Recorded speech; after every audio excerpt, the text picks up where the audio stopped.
In a food forest, it's all about layers, and today it's all about ground covers.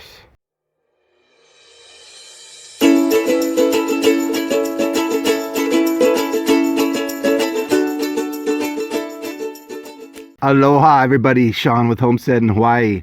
Today I am coming to you on the ground, deep in my food forest, and I wanted to cover 3 of my top ground covers to include in any tropical food forest. And maybe I'll throw in a couple bonuses even. Now, ground covers are important because they hold the soil, they cover it and protect it from the sun, they keep the soil cool, they provide nutrients and food for you and for animals. And when you place the right ground cover in the right place, you can create a beneficial relationship where plants kind of work together to do the work, and you could sit back and relax. All right, let's start it off on one of my favorite ground covers. It's the Perennial Peanut. It's this guy right here. It has these roundish leaves, and when they go to flower, they produce these pretty little pea-like flowers that are yellow in color, and bees really love them. I really like how well these plants, the Perennial Peanut, attracts bees. When the flowers are here, the bees are here, and they are buzzing. Right now, as I sit here recording this video, I also see a whole web of life going on in these Perennial Peanuts. I have 2 bugs fighting each other right here in front of the camera, and I also see some worms mixed into the dirt. It's creating a whole web of life down at this lower level to my food forest. And not only are these insects and worms living their life and creating organic matter and helping keep this food forest alive and pure, these Perennial Peanuts, the roots are fixing nitrogen into the soil as I speak, and they are feeding the other plants that are here in my food forest. Above me is a mountain apple tree that is thriving because of this Perennial Peanut constantly providing it a source of nitrogen. This Perennial Peanut also provides ample shade for the ground.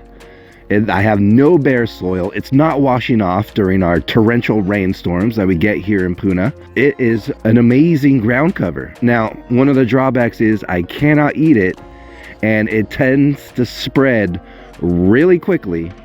And you do not want to plant it where you do plan on planting out maybe a lot of other low growing plants, but in an area where you have perhaps some small to large trees instead of some lower shrubs. Perennial Peanut's perfect.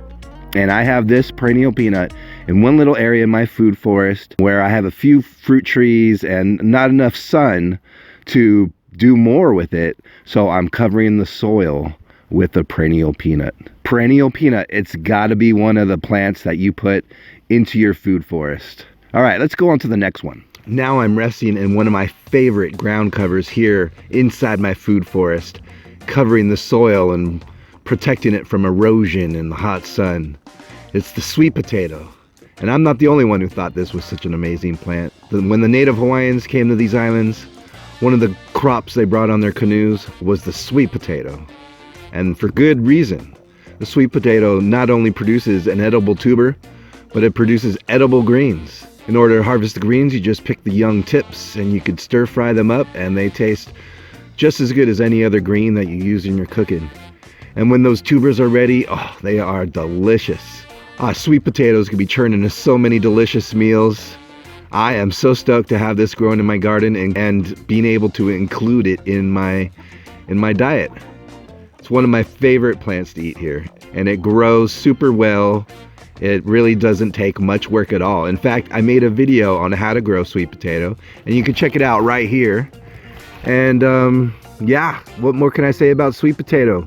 Well, it does attract many beneficial insects, but it can be a heavy feeder in certain areas. So I like to include sweet potatoes a little bit later, like in my food forest progression. If I have a young fruit tree nearby, because I've noticed that when I plant them, when the fruit trees are young, the sweet potatoes kind of make the fruit trees take a little longer to grow. So they are robbing something from the fruit trees.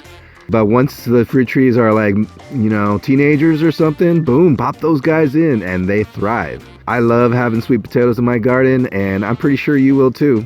So let's dive into the third ground cover that you should include in your tropical food forest. Okay, ground cover number 3, a super tasty edible green, Okinawa spinach.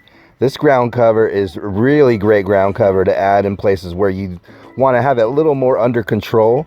It doesn't spread as quickly as a perennial peanut or the sweet potato, but it covers the ground up real nice and provides these edible green leaves. I love to pick the newest growing shoots and add them into stir fries or soups, and they taste delicious. Drawbacks about these are maybe they grow a little slowly, doesn't tend to be out competing other plants, but that is where its drawback is, that's where its positive also is. So I really like to include the Okinawa spinach near plants that require a little more care. Young fruit trees, it's a great time to plant Okinawa spinach next to young fruit trees, or when you have smaller shrubs like maybe kalo or pineapple or something, Okinawa spinach, it could be a great plant to kind of mix in with those plants, or at least having growing nearby. Now, the Okinawa spinach, like all these other plants, grow really well just by cutting a branch and sticking it straight into the ground.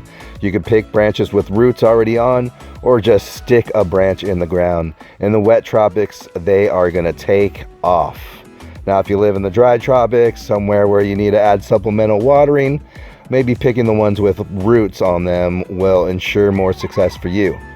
But where I live, no problem just sticking these bad boys in the ground and having more plants wherever I want them. Okinawa spinach, another great plant for your garden. Be sure to plant this one. Well, I said I'd add a bonus, didn't I?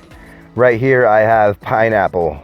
I'm not gonna get any closer to this one. This guy is pokey, but it is one of my favorite, you could say ground cover, shrub layer in my food forest. I like to consider it a ground cover since we have some pretty tall trees around here. Pineapple produces an awesome fruit and it covers the ground real well. You do have to mulch between it. It's not as good of a ground cover as the others. That's why I might put it more into the shrub category. You can see behind me it's a little bit weedy, so there is a little bit more work involved, but it does produce some food. It produces habitat for lizards and other insects. Frogs lay their eggs, so do mosquitoes. A little bit of mulch, a little bit of care. A pineapple patch is super easy to maintain. In fact, I made a video on how to grow pineapple, and it's a really great addition in the food forest. On the sunny side of a food forest, right on the edge, pineapples are the way to go. So there you have it, 3 ground covers for your tropical food forest, with one kind of ground cover added in.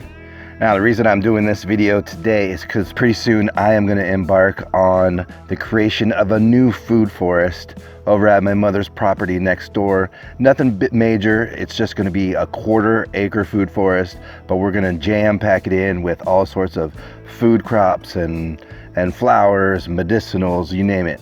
It's going to be in there, and we're going to document that whole process so that you're going to know how to design and install a food forest of your own.